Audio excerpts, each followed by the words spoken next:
So this is an application I designed for information sciences 2710 spring 2022 semester. This is a stock security sentiment analyzer, which takes an argument and produces an analysis based on quarterly filings and annual filings from the given company. So it's a very simple app, takes one input and produces an output. We'll run this quick right here.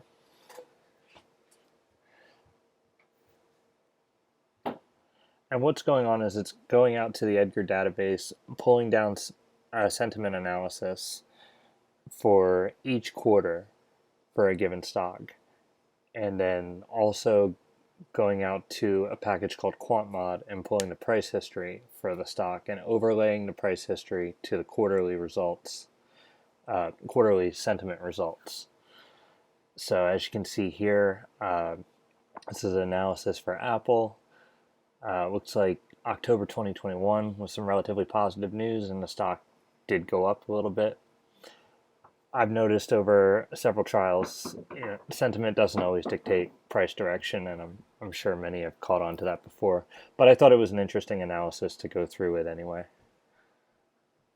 So what's also interesting about what's going on here is it's storing a lot of user data, which came along later in the project. Had I been thinking about that from the beginning, I probably would have focused more on the user's experience in terms of creating a login and having their own personalized dashboard. This, basically, the user opens it up, starts searching stock tickers, and it keeps a brief history of their search results down below here. Another thing that this is doing is it's storing the data it pulls down so that if you search a ticker again, it's not necessarily going to have to pull all that data. See, Apple has been pulled already. It gives a little notification that it's grabbing it from the database. But if we search something that's not in the database,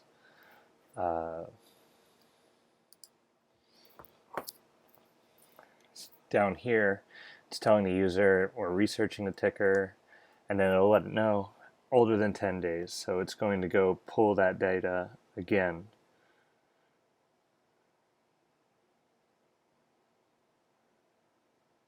So this ticker has been researched before, but since it hasn't been researched in the past 10 days, it's going to go out and take another look at it.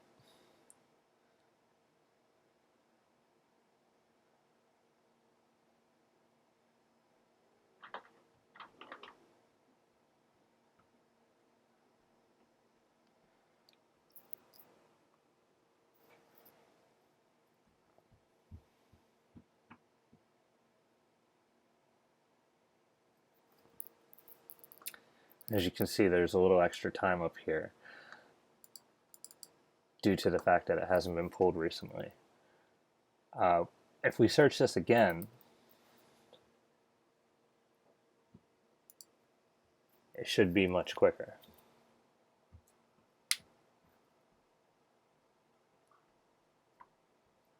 See, now it indicates this was recently pulled, and it's pulling the information from the database. So up here, last time it ran, it took 47 seconds. This time around, it only took 21 seconds.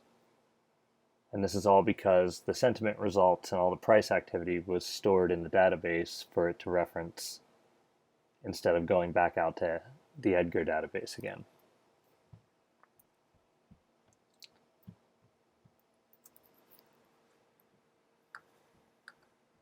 Some other things to note here, in addition to the time elapsed to run the analysis, is there's some supplementary data over here to the left, and then there's some history here in the bottom. This history of analyses is hitting a view in the database for the individual user.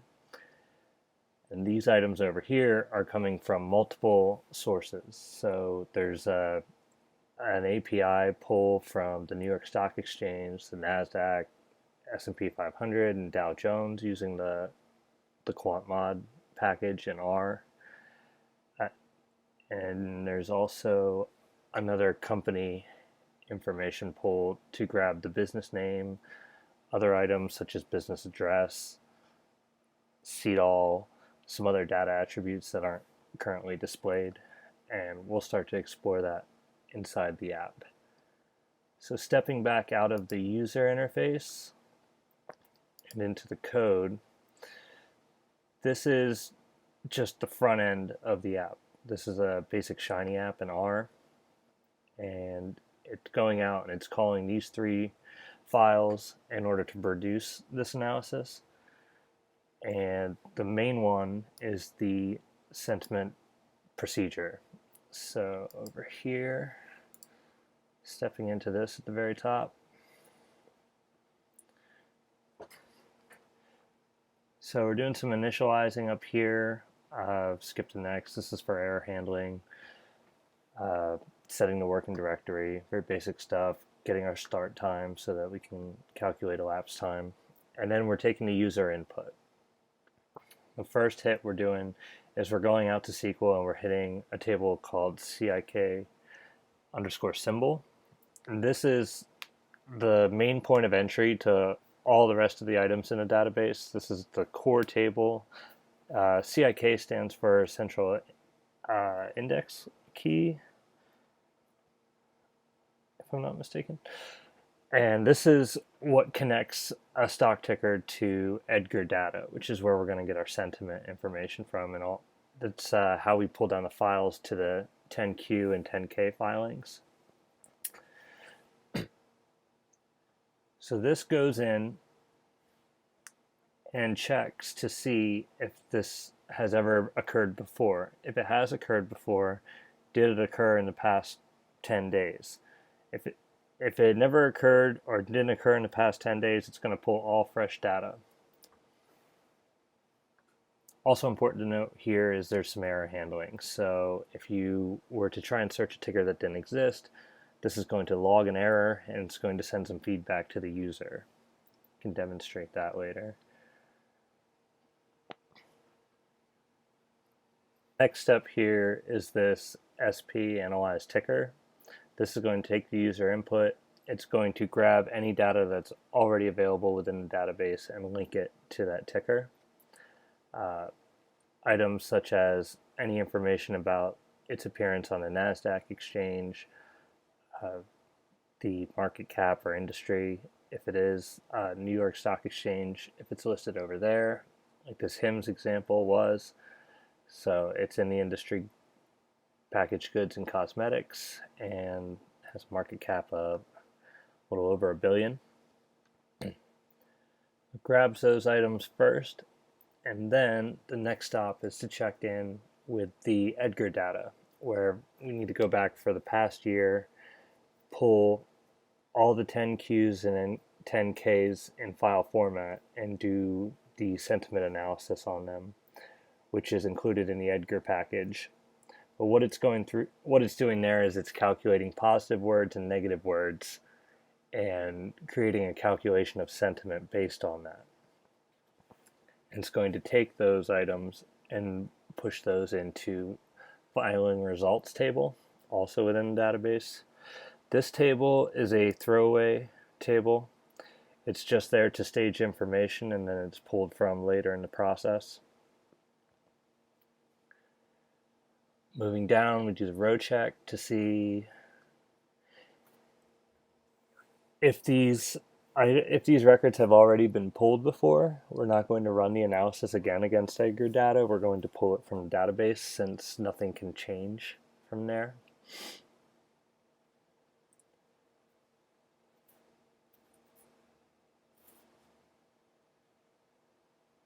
This is the section that's checking to see if the analysis has been ran in the past 10 days. If not, run it again.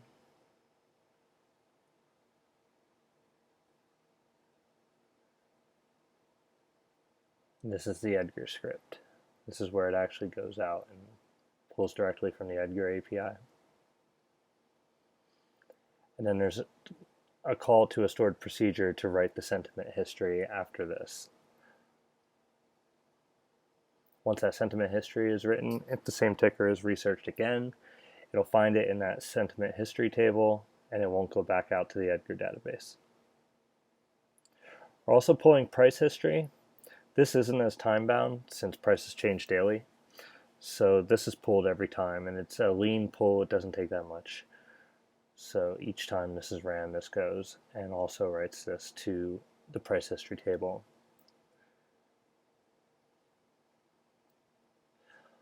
All of this is then gathered and assembled and put into a table to populate the visual that was shown in the app, which is created down here. Also, every analysis is written to a view that produces that data table that shows the last 5 analyses that the individual user has run.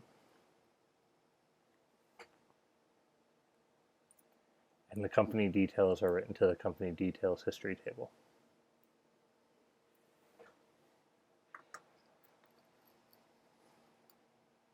So next, getting into a bit of how the database is laid out.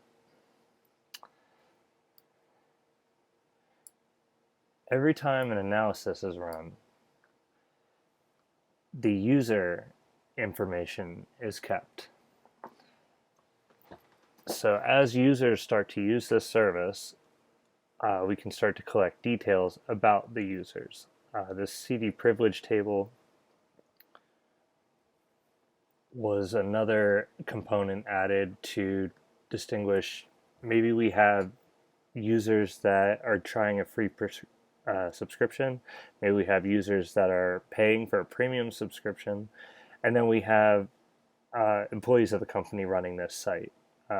You would have, your administrators, you would have your analysts and your developers, and all of them would exist in these user tables.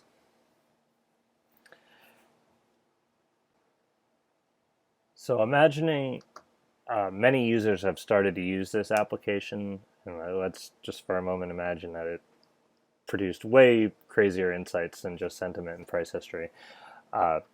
Just imagine it being a very useful application to large-scale investors, hedge funds, and even retail investors that are willing to pay for the insights. As you accumulate user data, the insights you could gain from populations of folks using this application would potentially be of value to other users. If you look at companies like Facebook, it's been said that if you don't pay for something, you are the product.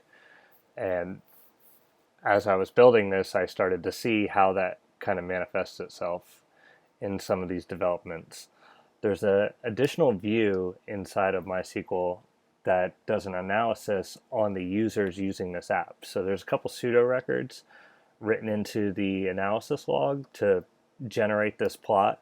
But what this is showing is how many times the different users have run the same analysis. And that could potentially hold some value to other users. If free users were to use this application knowing that their information might be sold to premium users, you could have situations where someone willing to pay is able to get insights from what's being researched by and even other premium subscribers or other users. They could have in exchange for them paying for the service, they could have access to additional insights that maybe you would restrict from free subscribers. So that is kind of the idea behind the privilege level construction within this database. And then you would have obviously employees of the company. They have no analysis here because they're not necessarily users of the application, but they need certain privilege levels in order to make meaningful adjustments to the application. Back on the topic of error handling, let's say a user has been trying to search something that isn't a security. Over here, it'll throw them a message, invalid ticker, please re-enter ticker. But this is an actual call name of a cryptocurrency. If we go over to the SQL side, some meaningful insights we could be gaining from that is how many times the users are hitting errors and what they're hitting errors on. Maybe they think they're entering real ticker symbols, but they're not getting any insights from it, which could tell us, the developers, maybe we need to include some blockchain functionality, Bitcoin functionality, other, and branch out into the crypto sphere eventually.